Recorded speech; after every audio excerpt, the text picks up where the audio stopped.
안녕하세요, 은퇴한 오독입니다. 경고가 풀려서 영상을 하나 올려봅니다.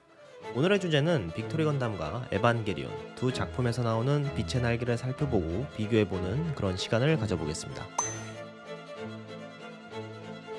빅토리 건담은 에반게리온 방영 전에 방영했던 우주세기 건담의 이야기로 토미노옹의 작품인데요. 이 작품에 대해 안노 감독이 상업적으로 성공하지 못했지만 개인적으로는 빅토리 건담을 좋아한다는 말을 하면서 이런 작품이 성공하지 못하는 애니메이션 업계에 대해 쓴소리를 한 적이 있는데요. 그러면서 빅토리 건담과 세일러문이 없었다면 나는 에반게리온을 만들 결심을 하지 못했을 것이다 라는 말도 에반게리온 성공 후에 했었습니다. 그리고 카테지나의 최후의 모습을 한쪽 팔을 잃는 걸로 할 걸 그랬어 라는 말을 토미노옹이 안노 감독에게 한 적이 있는데 안노 감독이 그 아이디어를 아스카에 가져다 쓴 것입니다. 모도키라는 단어도 빅토리 건담에 나오는 말이며 이것 말고도 작중 캐릭터 설정이나 성격이 겹치는 부분이 많고 구판의 거대 릴리스와 신극장판의 에반게리온 이매지너리의 포지션이 엔젤 헤일로와 겹치는 부분이 있습니다.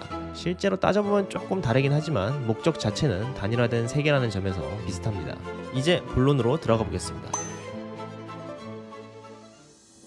빛의 날개라는 명칭은 미사토의 입에서 여러 번 나오는데요. 작중에서는 총 3번 확인이 가능합니다. 첫 번째는 신지와 카지의 대화 장면에서 나오는 미사토가 겪었던 세컨드 임팩트의 아담스, 두 번째는 미사토가 15년 전과 같다는 말과 함께 바라보는 초호기, 세 번째는 갈보리 베이스 상공에서 NHG 전함들의 인공적인 리리스의 재현 장면입니다. 첫 번째는 콘티에 자세히 보여주지 말자고 적혀 있습니다. 그리고 짧게 내체의 빛의 거인 혹은 빛의 날개라고 적혀 있고 실제로 딱 거기까지만 보여줍니다. 이 문구로 알 수 있는 건 빛의 거인과 빛의 날개를 같은 개체로 보고 있음을 알 수 있습니다. 그리고 이 메커니즘을 두 번째 빛의 날개 등장인 레이와 융합한 초호기가 변신하는 과정으로 확실하게 보여주고 있습니다. 이 장면은 콘티에 이렇게 표현되어 있습니다.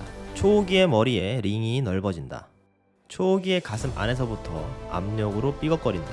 코어가 노출되고 초호기가 천천히 떠오른다. 에너지가 흘러나온다. 신지 역시 에너지화된다. 손에 있던 코어로 거대 레이를 만든다.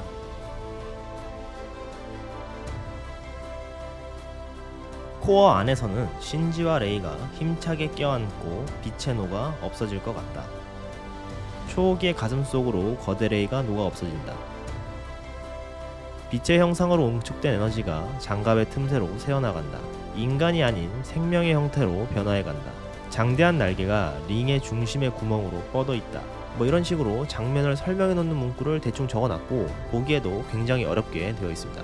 그렇지만 한 가지 명확한 걸 알 수 있죠. 코어에서 새어나오는 게 에네르기, 즉 에너지라는 겁니다. 그리고 그게 장대한 빛의 날개가 되는 것이죠. 그러니까 빛의 날개는 복잡하게 생각할 것 없이 그냥 에너지가 날개의 형상을 하고 있는 것입니다. 본질은 에너지라는 것이죠. 이게 빛의 날개의 정체라고 볼 수 있습니다. 물론 이것 말고도 혼인비행이나 비유적인 표현으로 레이에게 자유를 주겠다는 의미를 가지고도 있겠지만 에반게리온 내부의 설정상으로 빛의 날개는 명확하게 에너지이며 에너지의 형태가 날개처럼 보이는 것입니다. 그런데 이러한 특징은 V2가 만들어내는 빛의 날개 특징과 완전히 일치합니다. V2의 빛의 날개는 사실 날개가 아니라 출력 장치의 과도한 출력으로 인해 잉여 에너지가 빔으로 새어나와 날개처럼 보이는 것인데요. 그걸 보고 작중 인물들이 빛의 날개라고 부르는 것입니다. 초호기의 묘사와 완전히 일치하는 부분이죠. 너니?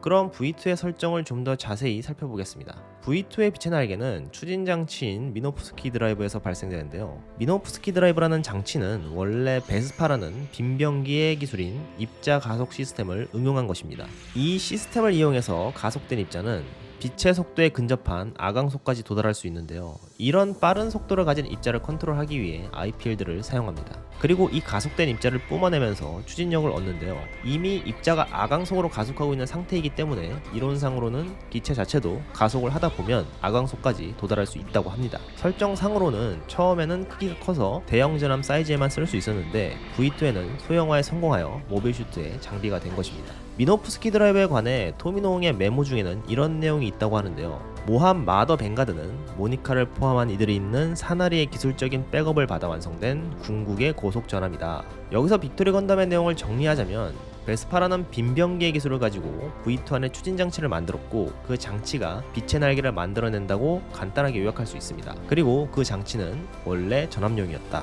그런데 이걸 에반게리온에 그대로 대입해 볼 수가 있습니다. 베스파는 양전자포입니다.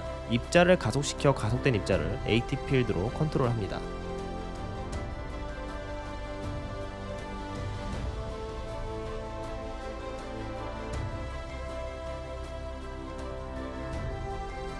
초기의 코어는 신지와 동화한 뒤 과도한 출력을 이기지 못해 에너지가 새어나오는 것이고, 이는 미노프스키 드라이브의 특징입니다.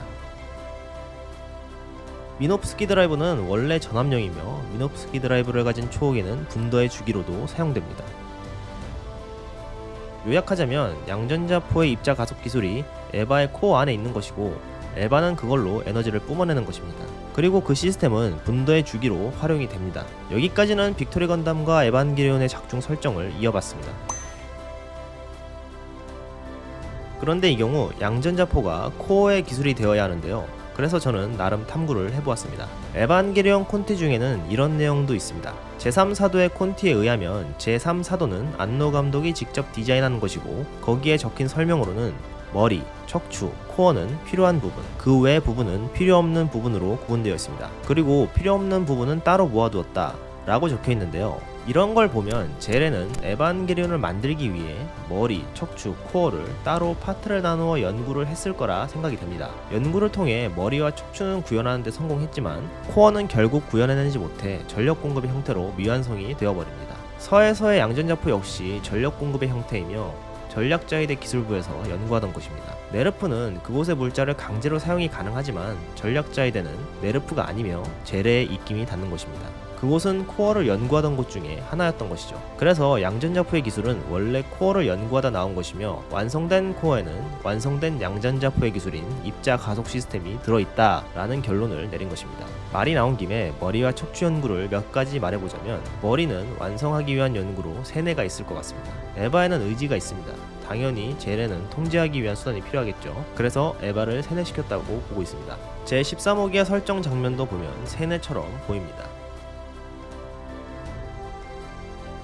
그리고 DSS 초커도 같은 맥락인 것 같은데요. 통제가 안되면 그냥 물리적으로 머리를 날려버리는 최후의 수단이라고 볼 수 있습니다. 아니마의 설정 중에는 겐도가 썼던 바이저를 쓰면 정보량이 압도당해 세뇌 비슷한 걸 당해서 인격이 사라지고 제레가 됩니다.